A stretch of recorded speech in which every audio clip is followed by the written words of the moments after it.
প্রকাশিত হলো আমার নানা রঙের দিনগুলি।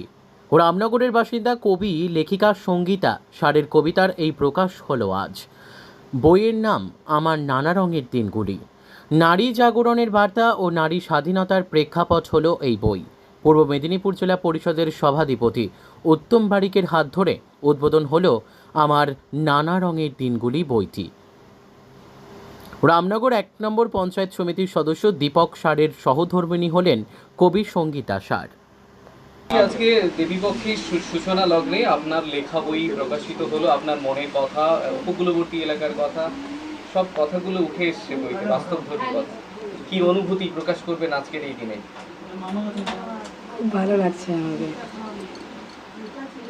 কিভাবে এত কাজ সামলে, যেহেতু ঘর সংসার ছেলে সামলাতে হয়, তার মধ্যে দিয়ে লেখার সময় আপনারা বার করেন?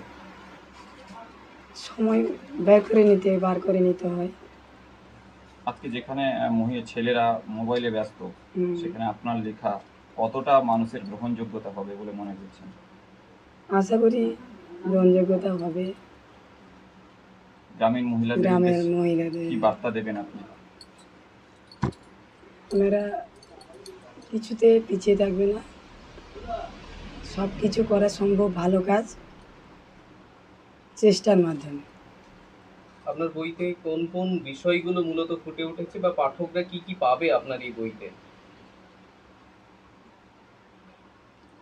পাঠকরা আশা করছি কি কি জানতে পারবে? কি কবিতা, গল্প কি কি আছে এগুলো বলেন। ওটাতে কি কি আছে আপনারা পড়লে তো বুঝতে পারবেন বইটা, আমি আর কি বলবো। আরেকটা প্রশ্ন থাকছে, আপনার বইয়ের মডেলের মধ্যে 3টি মেয়ের ছবি তুলে ধরেছেন।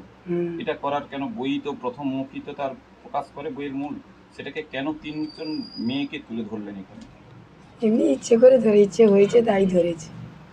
মেয়েকে কি আপনার যে প্রতিভা, তাকে কি তুলে ধরার জন্য প্রসঙ্গটা টেনেছেন এখানে?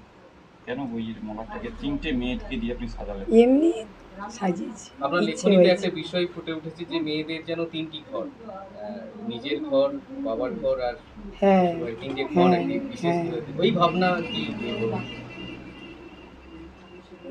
বুঝতে পারলাম না। আপনার যে এই ভাবনাটা লিখেছেন যে আমার বাড়ি, বাপের বাড়ি, মেয়ের বাড়ি, এই ভাবনাটা কেন জাগরিত হলো আপনার মনে? বাস্তবিক অভিজ্ঞতা থেকে এটা কি লেখা আপনার? হ্যাঁ, অভিজ্ঞতা থেকে। আমি যেরকম বড় হয়েছি ওই ভাবনাটাকে প্রকাশ করার চেষ্টা করি। বাপের বাড়ি যখন বলা হয়, যে ঘর বলা হয়, তারপরে বিয়ে হয়ে যায় সেটা শ্বশুর বাড়ি বলা হয়, বিয়ে হয়ে যাওয়ার বাপের বাড়ি, এইসব মানে নিয়ে সেই জন্য বলেছি নিজস্ব বাড়ি। বাড়ির ঠিকানা কোথা খুঁজে পেলেন আপনি মনে করছেন? কোন ঠিকানাটা আসল বাড়ির ঠিকানা যেটা আপনার প্রশ্নের মধ্যে থাকছে? নিজে যখন স্বনির্ভরভাবে দাঁড়াতে পারে, সেটাই তার আসল। হ্যাঁ, সেটা স্বনির্ভরভাবে দাঁড়ানো। কবে থেকে লেখালেখি করছেন? আজকে ছোট থেকেই লেখালেখি করি। আগামী দিনে আপনার হাত ধরে আরো কি বই প্রকাশিত হতে চলেছে? লেখালেখি এখনো কি করছেন? হ্যাঁ, লেখালেখি করছি। অত্যন্ত সাধুবাদ জানাই সঙ্গীতা সার মহোদয়াকে।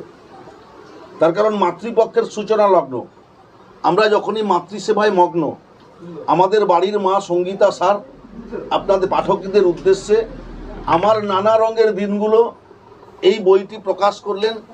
এতে তার ছোটবেলা থেকে, অর্থাৎ তার নিজস্ব জীবনী, নিজস্ব ভাবনা, নিজস্ব অনুভূতির কথা তিনি উল্লেখ করেছেন। পাঠকের কাছে এই বইটা পৌঁছাবে। আজকে তার আত্মপ্রকাশ ঘটলো, আর সেই বই পাঠকের কাছে অত্যন্ত মনোগ্রাহী হবে, এটা আমার আশা আকাঙ্ক্ষা। এটা কি গ্রামীণ মহিলাদের আরো একটু উৎসাহ বাড়াবে না? যারা নিশ্চিতভাবে উৎসাহ বাড়াবে। তার কারণ আরও অনেক শিক্ষিত মায়েরা আছেন যাদের মধ্যে প্রতিভা সুপ্ত অবস্থায় রয়েছে, তাদের মধ্যেও আশা, স্পৃহা, আকাঙ্ক্ষা বাড়বে যে সঙ্গীতা স্যার যদি তার কলমের লেখনী থেকে এই কথাগুলো তুলে ধরতে পারেন, তাহলে আমরা কেন নয়, তারাও এগিয়ে আসবে এই প্রতিযোগিতার মধ্যে, তারাও আত্মপ্রকাশ করবে তাদের জীবনীর কথা।